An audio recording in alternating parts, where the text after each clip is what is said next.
Hello champions, welcome back on अड्डा 24/7 class 9 and 10 YouTube channel.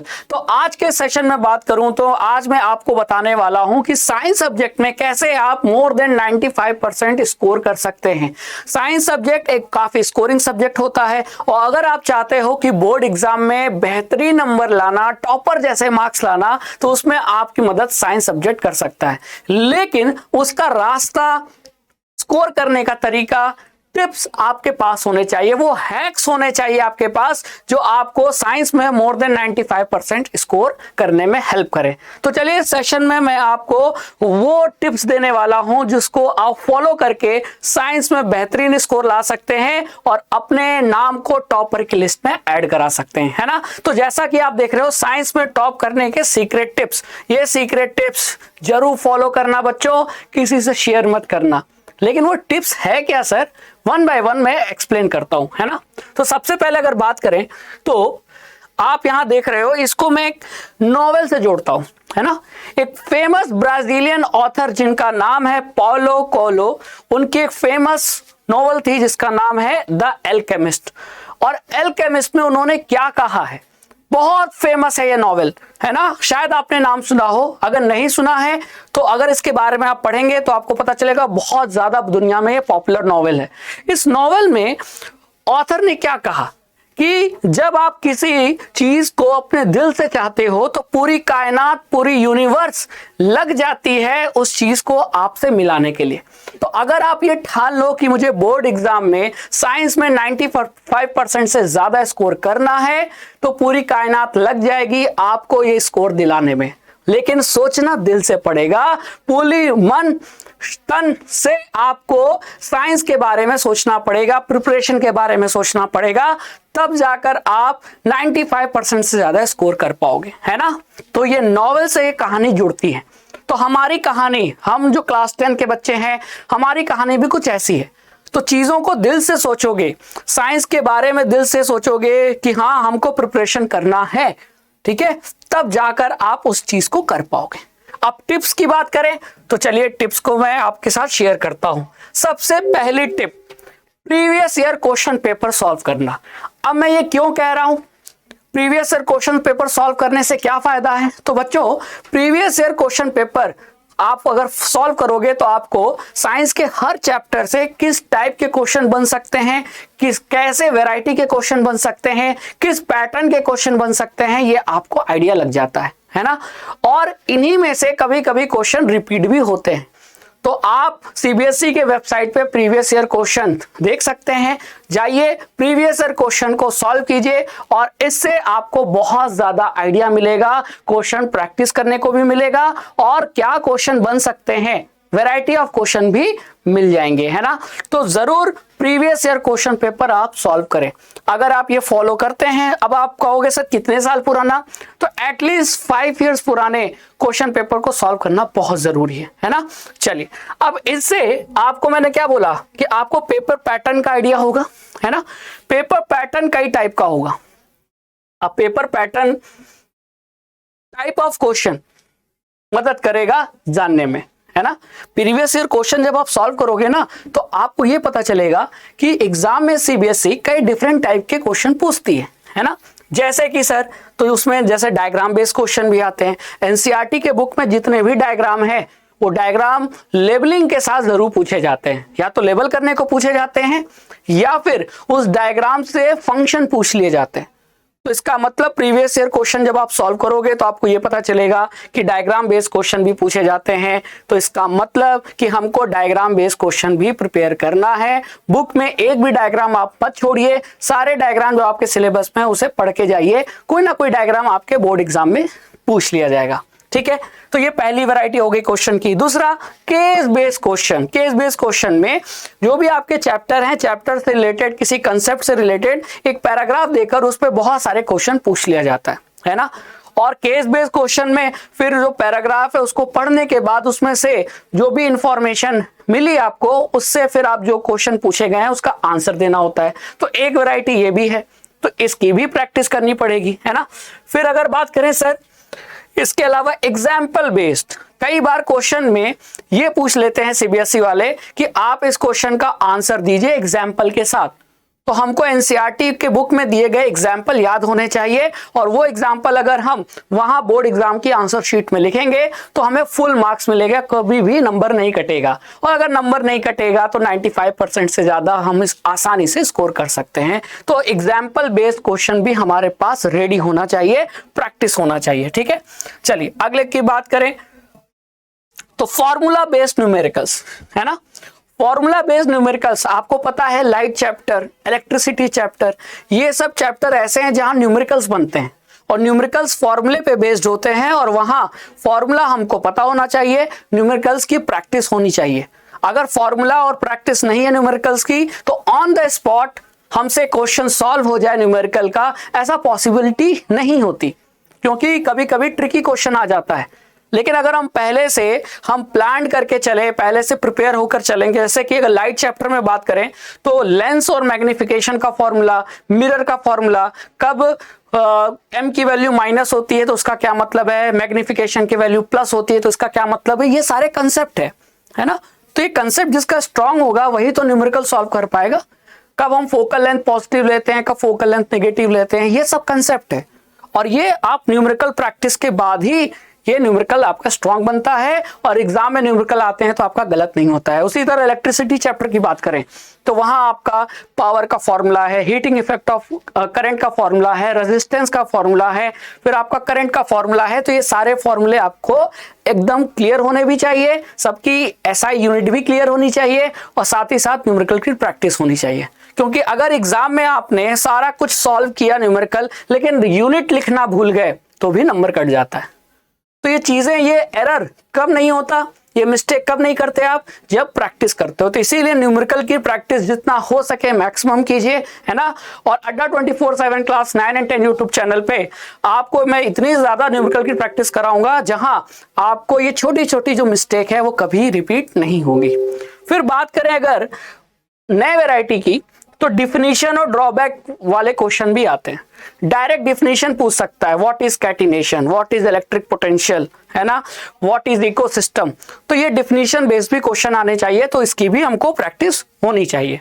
और कई बार ऐसे कई सारे साइंटिस्ट के मॉडल होते हैं जिसमें ड्रॉबैक होता है ना, तो वो ड्रॉबैक भी पूछ लिए जाते हैं, कमियां।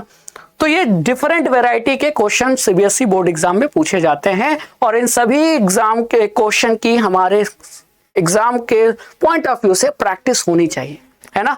Practice makes the man perfect, ये लॉजिक आपको हमेशा अप्लाई करना है अपने जीवन में, है ना।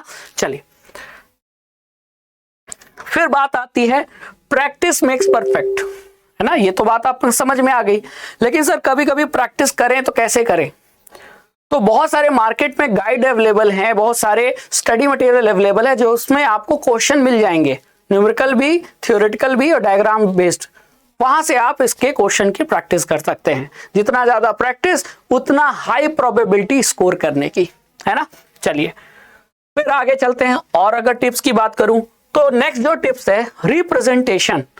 आपको आता सब कुछ है, लेकिन फिर भी अगर आप एग्जाम में जाते हैं और आंसर शीट में आप उसे पुअरली लिखते हैं, पुअरली लिखते हैं मतलब कई बार एग्जाम में जो क्वेश्चन होते हैं उसके दो पार्ट होते हैं, और उन दोनों पार्ट के आंसर अगर हमको लिखना चाहिए तो दोनों पार्ट के आंसर के बीच में गैप होनी चाहिए, या अगर हम एक लाइन खींच दें ताकि एग्जामिनर को ये पता चल जाए अच्छा ये फर्स्ट पार्ट का आंसर है या सेकंड पार्ट का आंसर है। ये होता है प्रॉपर रिप्रेजेंटेशन। लेकिन हम क्या करते हैं, काफी बच्चे जो पढ़ने में तो अच्छे हैं, कंसेप्ट उनका अच्छा है, लेकिन एग्जाम में जब वो आंसर लिखते हैं तो उसका रिप्रेजेंटेशन बहुत खराब होता है ना। कई बार क्वेश्चन में डायग्राम बोला जाता है लिखने को, बनाने को, लेकिन हम डायग्राम प्रॉपर तरीके से नहीं बना पाते। तो ये सब आपके पुअर रिप्रेजेंटेशन के कारण नंबर कट हो सकते हैं और फिर आपको स्कोर करने में प्रॉब्लम हो सकती है ना। तो अपने कॉपी का जो रिप्रेजेंटेशन है, कम लिख कर भी, डायग्राम बनाकर भी आप अच्छे मार्क्स ला सकते हो, ये लॉजिक याद रखना। और कई बार ऐसे क्वेश्चन जिसमें कहा नहीं जाता, लेकिन अगर एग्जाम में आपके पास टाइम बचा है तो आप आपने जो भी कुछ लिखा है उसके नीचे डायग्राम बना सकते हैं, अगर टाइम अवेलेबल है तो, है ना। और चीजों को पॉइंट वाइज लिखना काफी हेल्पफुल होता है ना। जैसे कि मैं आपको यहां एक सैंपल दिखाता हूं, है ना। और इस चीज में आपको HSM रूल फॉलो करना बहुत हेल्पफुल होगा। अब ये सर HSM रूल क्या है? तो H का मतलब हेडिंग, S का मतलब सब हेडिंग और M का मतलब मेन पॉइंट।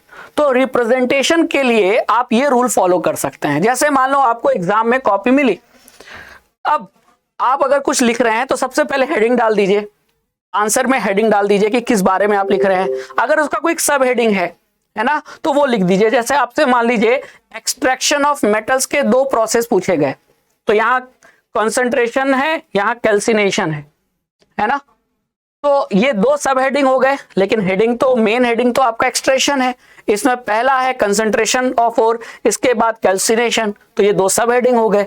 और फिर उस सब हेडिंग के नीचे अपना कंटेंट। तो इससे क्लियर कट पता चल रहा है कि आपने चीजों को बहुत ही प्लान्ड वे में लिखा है, आपका रिप्रेजेंटेशन बढ़िया है।